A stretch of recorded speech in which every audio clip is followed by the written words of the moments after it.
morning, everybody. Today is Wednesday, the third day of Mobile World Congress. Our theme for today is Green Wednesday. And yes, to introduce myself, I'm a publisher for over 15 years and always focused on tech. In the last 5 years, we realized that sustainability was really getting big. It was getting traction. So we founded a platform, circularit.nl, focusing on the Dutch market, unfortunately. But the Dutch are very adaptive. So we're very eager to learn more about two people here on our booth. We're going to introduce, you're going to introduce yourselves, please. But first, let's start with you, Miguel Ballester, if I'm correct. You know, otherwise, you said we can call you Ballester. But Balja, there we go. So maybe introduce yourself, your company, and well, we'll talk about it. Thanks. I'm Miguel Ballester. I'm the head of product management at Fairphone and co-founder as well. And I don't know if it's now time for my slides. Should I? Yeah. Okay. Or do you want to introduce yourself first, and then we go into my slides? Maybe that's better. Yeah. Okay. Anyway, head of product management, co-founder at Fairphone, and yeah, with a lot of people making Fairphone possible. Thanks. Yeah, great. So my name is Joost de Kluiver. Good to be on the stage with friends here. I started a company called Closing the Loop. We're a circular service provider in the tech space, helping organizations that say, yes, things are happening within sustainability or circularity, but now what? How do I actually also get started? We help them to take a first step, very practical. So happy to explain more today. Thanks.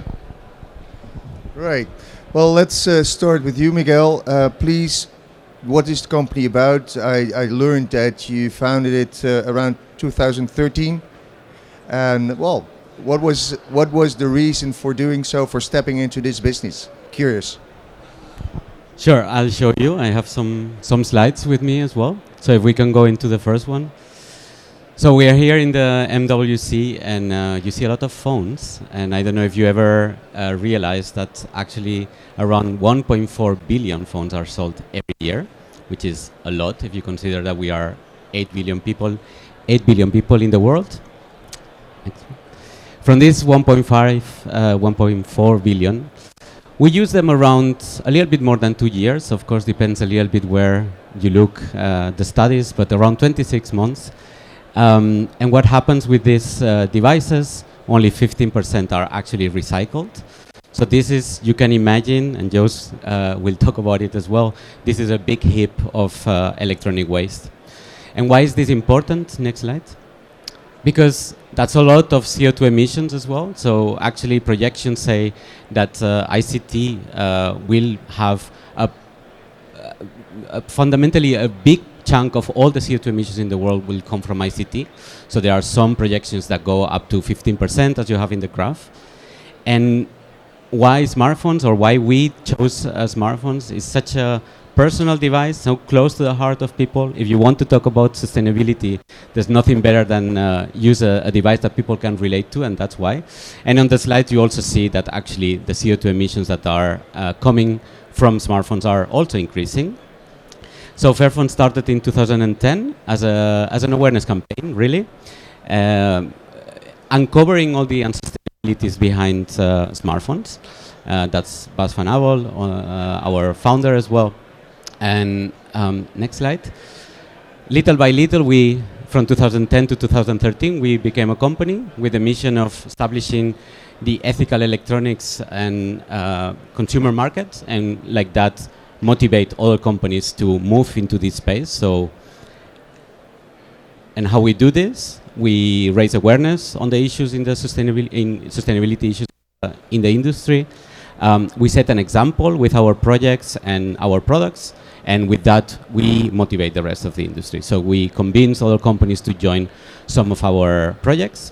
And the projects come in 4 topics. I'll go really quick into it. But we touch upon fair materials and fair factories, which I'll explain a little bit more. Long-lasting design and reuse and recycling. yeah, over the years we released different smartphones. We are now in Fairphone 4, which we released in 2021, but I won't jump too much into it. So next slide, and next one actually. So we'll make it a bit shorter. And if you click 2 more times, then I think all comes there. One of the things that we do is we look very much into the working conditions in the supply chain. I think the project that I think a lot of us are most proud of is the Living Wage program, where we make sure that people that are working in the assembly line, assembling Fairphones, get actually a living wage, which is much more than the minimum wage and should allow you or anybody to have a decent life. So there's some numbers on the slides, but with Fairphone 4, around 485 workers actually benefited from this. And if you think of it, actually, for the price of the device, it's only around $2. It's like a coffee. $2. So for the price of a cup of coffee, increasing the price of the device, we can ensure there's a living wage for everyone that is in the assembly line. How many coffees would that be? $2. How many coffees would that be about? Well, in the previous slides, you can see that around I think these are numbers from 2 years ago. A bonus of around 1,000 euros was distributed per worker. So that is a big difference as well. Yeah. So if we go to and another topic that I want to touch upon today is long-lasting design. So our phones are highly repairable, very, very easy. So literally, you can change some of the parts only with your hands, and a display, I would say, in looking at the colleague here, but probably like 3 minutes or something like that. Really, really easy. And we bring that at the social enterprise. So of course we use all these projects that we are doing in our marketing, and that's super important, right? That we not only bring into the market devices that are more sustainable, but that we also contribute to educate the demand. So customers know what they can ask, and hopefully next time they buy a phone, maybe they buy a Fairphone, and if not, they will ask critical questions to other manufacturers. That's why we are here. So just some numbers on the slides. We have a goal to achieve 70% fair materials on our device. We achieved a 10 out of 10 iFixit score for repairability. I think we will talk about it later, but Fairphone 4 is the first device that is e-waste neutral as well. And we have several sustainability certifications that also show that's actually real. And the last thing I want to say is that we have a 5 years warranty, which is also very differentiating. And my last slide is just also to connect it a little bit with the day and with the topic of today. We launched Fairphone Easy last year. This is now in the Netherlands. And with Fairphone Easy, it's a leasing construction. So people pay a monthly fee, but we stay owners of the devices, and we are in a much better way able to do let's say, the circular economy around the phone as efficient as possible. So we are able to return those devices, dismantle them in modules, make sure that those modules are reused in other phones, etc. And with things like that, your monthly fee decreases in time the longer you stay and the longer you keep your device without damage, let's say. So that's also a way to incentivize customers to think about devices that are long-lasting and more repairable. That was it. Thanks. Thank you, Miguel. That's really a lot of information, very interesting information. May we say you are the most sustainable manufacturer of mobile phones?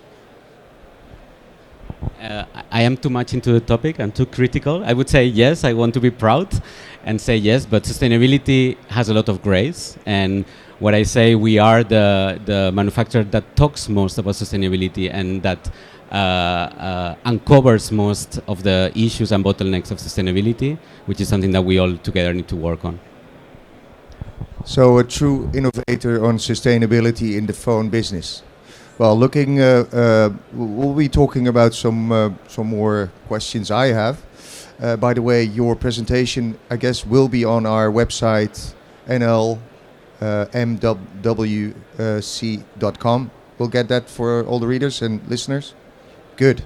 Well, then to introduce Joost de Kluiver, Managing Director, founder of Closing the Loop, I guess, right? There we go. You founded the company around 2014. Please introduce the company yourself, and afterwards we'll go into discussion. Yeah, thanks for that. And Miguel is definitely too humble. They were, I think, by Greenpeace selected as the most sustainable brand. So you can't get more critical organizations than that. And they said that you were. So applause for you guys. Yeah, there we go. So I think what we're looking at is that almost everyone loves sustainability, right? Who is in favor of sustainability? All right, that's an interesting customer group. But then usually the next question is, who would like to change their consumption pattern or their brand or their life for sustainability? Yeah, then we see a little bit, great, sustainability lovers, very good. We see sometimes a little bit less hands. So I think there's an opportunity right now for the tech industry to serve a huge group of customers. I mean, again, no one is against sustainability. But we need to help them to get started sometimes, right? Not everyone is yet an activist. Not everyone is yet ready to change the way that they live or that they consume. So helping consumers, helping people that love indeed their devices to get started, that's what my company works on. That's how we work with operators and manufacturers. And we create a very simple pragmatic service towards circularity or sustainability on that topic. What we do can be described as waste compensation or sometimes as one-for-one. When our customers, including Fairphone, when they would sell a new device, we would collect one end-of-life device, a device that's completely broken, and we would recycle that. And then on a one-for-one basis, the new device gets compensated by the waste reduction, the scrap that is recycled. So that makes the device that our customers sell, companies like Vodafone or OEMs like Fujitsu, the devices that they sell then become waste neutral, which is, you can imagine, a very easy way for them to get started. It's not an end goal by any means, but it's a great way to get started to serve that growing group of customers today. But without creating chaos, and I'm quite sure Miguel will confirm, being sustainable in your production, in your sales process, in your communication is a challenge. And especially for large brands, changing the way that they work is not something that they can do overnight. They of course will all do it in the long term, but getting started today, especially in a way that makes commercial sense, I think that's what they're looking for at the moment. So we work with those organizations that are recognizing the commercial opportunities, but still have some difficulties getting their commercial people excited, getting the message across to their customers, getting their organization ready for that future of sustainability and circularity. So our service is sometimes referred to as circularity as a service. We're doing that now for 6 years. The company has been around for a longer time, but this specific service was introduced in 2016, 7 years, sorry. And as a result, we're now making devices across the globe waste neutral and have collected some 2 million scrap devices that way. So again, to just repeat, our customers would sell a device, we would collect a scrap device, and we get funded to do that. And just one thing to add, we collect electronic waste in countries where waste is normally not collected. So the waste that we reduce is from places where waste would otherwise end up in the wrong places, countries such as Ghana, Nigeria, Indonesia, and other developing countries. And you can imagine that has, of course, some great positive impacts locally. But the key opportunity right now is that our customers can get started on this difficult but engaging topic today. Thanks. Thanks. Also a lot of information, but a whole process and actually a lot of services that that are probably not known yet to all. And one of my questions would be, what about the Dutch operators? They're large well, they're selling in large quantities phones. Do they also collect the mobile phones when selling a new one? And if not, what is your opinion about that? Well, I have many opinions, and I'm Dutch, so I also usually share them. I think it's a challenge, right? For a company that sells electronics, it's usually not part of their core business to collect electronics. I think I've spoken to most operators, especially in the Netherlands, but also across Europe. And I would say the highest percentage of collection that I've heard so far is around 5%. So 100 devices sold, 5 taken back. And you can be, disappointed about that. It's also something that is just a fact. It's very difficult to set up your own collection networks. It's difficult to convey the message to your customers. It's difficult to change your internal organization into, as it's called, reverse logistics. But it's also an opportunity, especially if those devices could be reused, because they can pay your customers for those devices. Those devices can get a second life, so that's all good. It's still not just something that is part of the average pitch for a company like T-Mobile or KPN.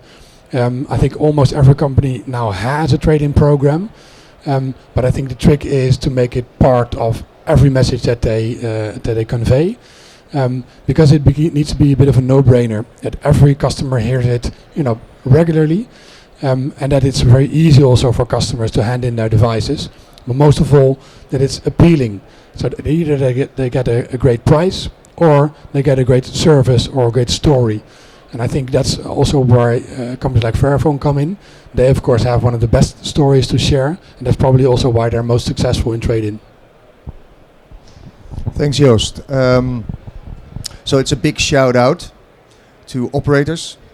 You should set up your trade-in program. It's a big shout out to retail, I guess. They're selling a lot of phones, and it's a big shout out to end users, consumers, to work with this program. Collect or bring in your phone. Going back to you, Miguel. There's a couple of things that are newsworthy. Yesterday, you were nominated. We learned by 2 Global Awards. Unfortunately, which is really amazing, because there were over 50 nominees, but unfortunately you didn't win the prize. And you want my reaction? Well, I'm very happy that last year we got a special mention. So at least the industry is looking at us. So last year we were not nominated, but still we came as a special mention. So that was surprising and very nice. So now to see us nominated is kind of also a little bit a step up. So it's also super cool to be among the big brands, also in the nomination of the Global Awards. And part of our mission, also creating awareness. Well, it seems to me that's a great accomplishment for you, the team, and everybody working with Fairphone. Next year we'll be here again, sharing the celebrations when you win your award. That will be great. Another thing is you're based in the Netherlands, and I recently read that you had a huge investment.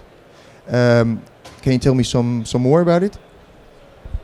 Yeah, it's a number 49 million, which we are very happy about. It was a very long process, I have to say. It was not easy. Some people from our team worked a lot to get this through the finishing line. Our CFO is also on the floor somewhere, and he was really and our CEO was really the stars of making this happen.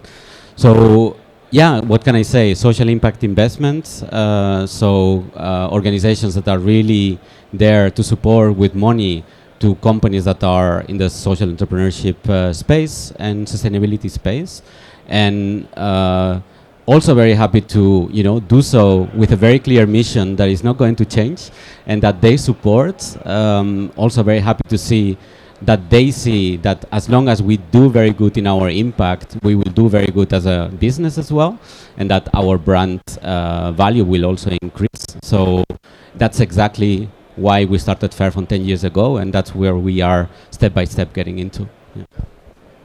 Well, it should certainly help you a step ahead with this kind of funding. Then maybe Joost, can you explain your working relationship, because you are in a business relation as well. What's up? Yeah. Well, Fairphone is one of our happiest customers. I think the great thing about the Dutch market at the moment is that we're talking about circularity already for many years, but that's happening, I think, across the globe at the moment. In the Netherlands, circularity is also being implemented, both by the government, I must say, but also increasingly by the big brands. But I think for a large extent because of some of the innovators showing the way. Fairphone started 10 years ago, or longer actually already. It has already had the support of bigger brands earlier, and now it already is leading on a new phase, which is that they've made the Fairphone 4 waste neutral. And that means that when Fairphone sells a device, they make sure that at least the same amount of devices that are used get back. So it's a complete package for them. On the one hand, they of course have I'll just explain it for you, they have their trade-in program. They of course also pay their EPR fees, so extended producer responsibility. But I think a large part is also the work that we do for them. Because when Fairphone doesn't add up to the 100%, right, for 100 phones sold, they cannot currently get 100 phones back from the market themselves. And for that, they use our service. We then collect electronic waste, completely end-of-life devices in countries like Ghana and Nigeria. And if you then combine all of that, so the efforts that they do themselves with our collection in those markets, you can indeed say, and of course also prove, which is important, that the Fairphone 4 is waste neutral. They at least take out the same amount of devices from the market as that they add to those. And I think that's a claim that customers understand, right? I mean, sustainability and circularity can be quite difficult or abstract. Waste neutral is already a little bit easier to understand. It's something, of course, that you can also prove instead of saying we're, saving the planet. Well, what does that mean? Well, we're taking at least the same amount of devices from the market as we're selling. That's a hard fact that you can prove.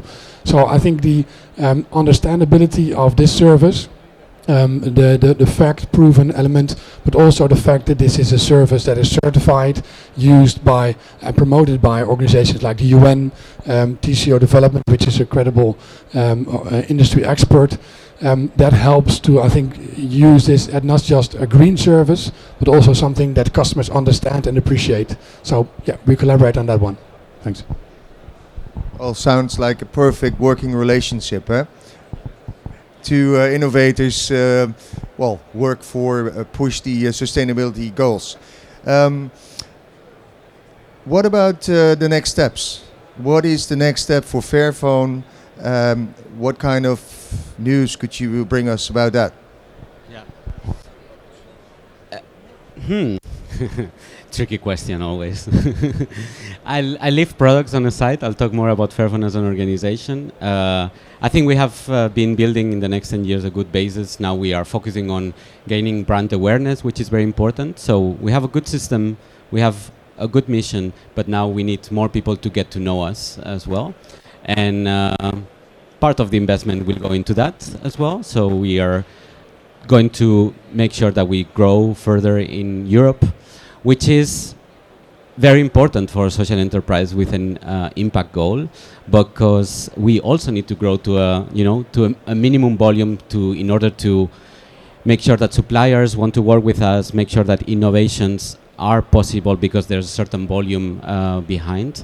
That's very important for us and very important for our mission of continuing establishing this ethical market in the consumer electronics and making sure that other companies look and say, hey, that's interesting, we should do the same, because that's in the end our mission. Thank you, Miguel. I was also hoping that you would give us a sneak preview on the Fairphone 5, but that we'll be waiting for that news whenever it comes. We have a Fairphone 4 on the website, which is amazing, I have to say. Highly repairable, 5 years warranty, TCO certified. You mentioned TCO as well. And I invite everyone to go to our website and check that, because it's great. Well, we've been working with your Fairphone this week, and it feels great. You know, the touch, the way we work with the phone is there's no difference than any other. So I can also recommend everybody to give it a try. Joost, to you, and one of the last questions is, where would you be in 1 year? You know, what would be one of your goals to establish and enlighten us? Yeah, thanks. So I fear I'll be here again.